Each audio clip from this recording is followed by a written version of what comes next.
Рахмат. Кийинки сөз депутат Сабиров Максат Эсеновичке берилет. Саламатсыздарбы? Менде бирле мындай суроодо бир бала төрөтүш азыр канча сом турат? Бир бара төрөтүш эч кандай сом турбайт.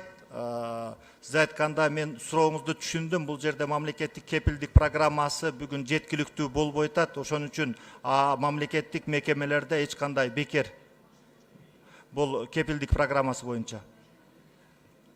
Ушул сөзүңүзгө жооп бере аласызбы? Ооба, жооп берем сөзүмө. Бирок кээ бир нерселер мен айтып атпаймынбы? Кепилдик программасыга ушу жеткиликтүү каржылоо болбогон үчүн анча-мынча төлөөлөр болуп атат. Бирок кепилдик программасы боюнча биз азыр мамлекеттик кепилдик программасында кайра карап атабыз. Бул жөн эле декларация болуп калбасын деп, ошон үчүн каражаттарды бөлүнүшү аз болуп атат. Бул боюнча көйгөйлөр бар. Канча бала уурдоо, бала сатуу боюнча канча сотруднигиңер азыр эме болду? Мындай жоопко тартылды? Бүгүнкү күндө сиз билесиз 5 кызматкер азыр мына убактылуу изоляторда жатат. Бул боюнча мен эменин текшерүүнүн бул следовательный эме тайна следствие үчүн мен аны толук айта албайм. Бул боюнча көп нерселер жана жаза көрүү боюнча тергөө иштери жүрүп жатат. Акыркы суроом дагы.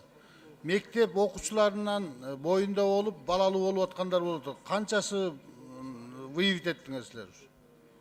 Бул боюнча акыркы бул жылда 3 аныкталды. Биз билгенден расмий маалыматтар боюнча 3 аныкталды. Бул боюнча керектүү иштер жүрүп жатат. Мен бул суроолорду эмне үчүн берип атам, түшүнүп атасыз да? Бизде бир баланы төрөтүш үчүн 15 000 сомдон кем акча төлөнбөйт. Бул боюнча силер мыйзам дейсиңер, мыйзамды аткарбай атасыңар да. Мыйзамдын баарын даярдап берип атабыз.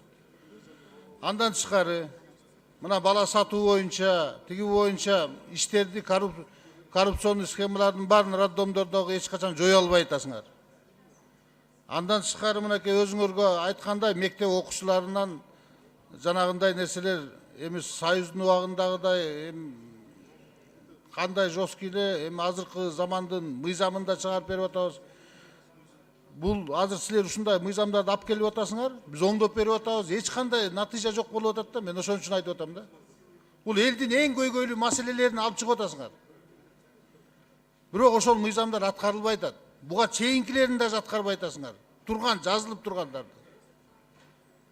Урматтуу Максат Эсенович, мен 2 цифраны айтып кетейин. Мына сиз өзүңүз билесиз, Союз убагында деп атасыз. Эгер Союз убагында ар бир жаранга ошол убакта доллар ала турган болсок, $389 бөлүнгөн болсо, бүгүнкү күндө саламатты сактоого 43 эле доллар бөлүнүп атат. Доллар менен эсептесекчи, анда 2967 сом бөлүнүп атат.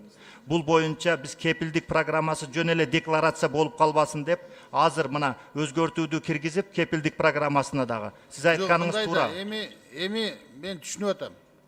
Минздравка биз болушунча бюджетти бөлүп берип атабыз, туурабы? Ошону андан тышкары сиздер канча деген гранттарды алып атасыңар, канча деген башка нерселерден жардам келип атат.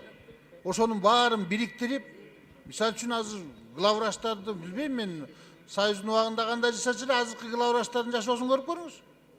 Анан түшүнөсүз, роддомдун главврачтарын. Көрсөңөр азыр Канарский островаларда эс алып жүрүшөт.